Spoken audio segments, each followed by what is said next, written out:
Thank you for joining us. This sneak peek gives you an early look at one of the educational sessions on the schedule for ISSA Show North America 2026. Each sneak peek episode brings in one of this year's featured speakers to walk through what they're covering and what attendees can put to use when they go back to work.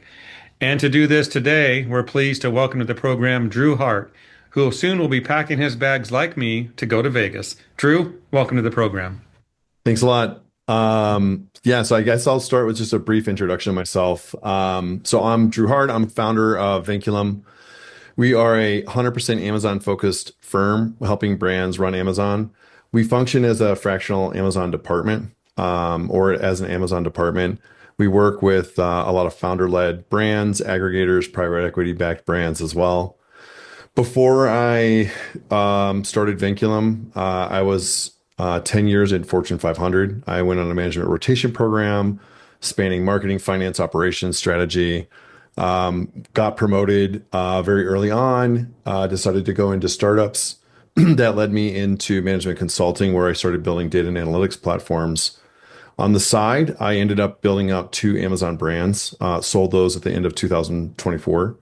But along the way, we started to also build an Amazon agency because I was working along other brand peers who were looking for some support.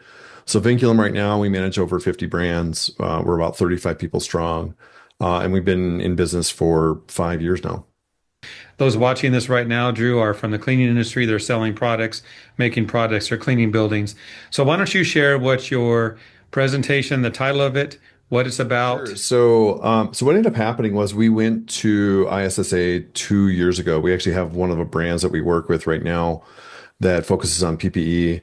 And when we were there, we just started picking up conversations with other, participants to the show, and the same patterns kept showing up over and over and over again.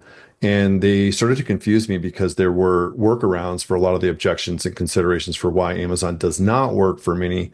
So the 3 things that we're intending to focus on at the show is going to be, addressing some of the concerns around distributors, talking about how Amazon could be used to deal with channel conflict, how Amazon is used by facility buyers to do research on products in advance of making large bulk orders or entry orders for folks who are in the Sanjan space. And then discussing and describing, what are the strategies that you can use to viably implement. So by trying to keep things cost, but also, reasonable in terms of time and overhead around how do you actually control the channel itself, keeping in mind all of the other relationships that you have with either the manufacturer, or depending if you're a distributor or you're a manufacturer, how do you manage the relationships, whether you're a manufacturer or whether you're a distributor? How do you manage all of that with respect to how Amazon fits into that model? Now, Drew, companies that will attend your session already sell their products. They have a system set up. Talk about the challenges there. Maybe a distributor doesn't like to see a manufacturer's product on Amazon. How are you going to deal with that? Talk about that. Yeah, so it starts out with, first off, what does the manufacturer really want to do? I mean, they're the ones that are making the product. So they may want to have the product available on Amazon. They may want that for a couple of different reasons. They've got relationships with large buyers that are non-distributors that are looking to buy their products. The other issue that can come up is the distributor themselves will see that they're servicing a particular market, right? Let's say that they're serving Southern California. And then the manufacturer's got the listing that's available on Amazon, and anybody that's in that Southern California market does have the availability to purchase the product on Amazon. In that instance, what needs to be worked out, and this doesn't need to be an agreement on the manufacturer's side, there needs to be an understanding about what are the price controls that are in place, right? To ensure that the distributor who's interested in reselling the products on behalf of the manufacturer in that region, that they're getting the pricing that will actually make them more competitive than shoppers who are trying to buy directly through Amazon. Now, manufacturers may set up their products in a couple of different ways. They may sell their products in sort of the onesie twosie fashion, where you can buy one bottle or one jug or one item, whatever it is. And in other instances, they may set it up to where it's going to be purchased in bulk, right? So you buy a case or a whole carton or whatever that is. In those instances, you want to just have a conversation with the manufacturer about like, how does that compare to the deal that you're getting? The structure of the deal that you're getting there. But by and large, like that's not something the manufacturer will just like not do. But you need to be able to be armed with the right information about like, what is the manufacturer's strategy? Why are they doing this? And then how can you play within the framework of them wanting to sell through Amazon, but you getting a better pricing deal that makes you competitive in your market? I am sure you're going to have a lot of questions from the audience during your session. So I would like to know this. Now, we're talking about setting up an Amazon page, a cleaning brand's Amazon page, correct? Right. Yep. When you see these on Amazon, what are some big mistakes you're noticing? So there's two types of buyers that will show up on Amazon. There's going to be a true consumer, and then there'll be a B2B buyer, right? So somebody who's buying on behalf of a business. In either case, when they go to Amazon, they're typically in a place of buying, right? They're not researching products per se. They may be evaluating, which we use different words to describe this idea. But they basically made a decision to go ahead and purchase an item. And so now they're at the point where they're like, okay, we're going to whittle this down into the two or three candidates that we're actually going to purchase.